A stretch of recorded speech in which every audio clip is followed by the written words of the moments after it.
Everyone, we are at Six Flags Great America riding the new roller coaster by B&M. It's called Wrath of Rakshasa. This brand new coaster is a B&M dive coaster. It's a little bit shorter than some of the latest ones that they put in, but what this has that the other ones don't have is that this doesn't have a mid-course brake run. And so once you get up to the top and do the first drop, it's nothing but smooth sailing all the way down to the bottom.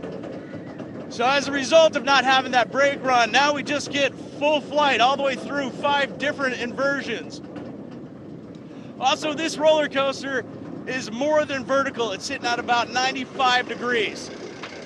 So when you hit the drop off here, it actually feels like you're free falling and not just doing a vertical drop.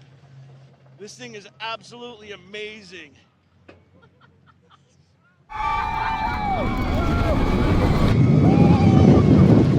right, from there, now we're doing the Immelman loop.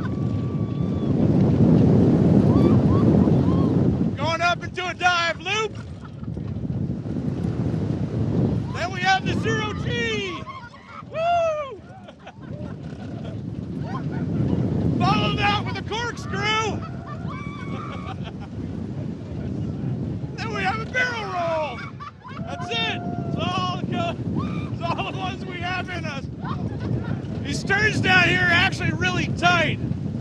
Makes you feel like you're actually getting your money's worth out of the coaster. That is well worth a trip down to Six Flags Great America in Gurnee, Illinois, just north of Chicago.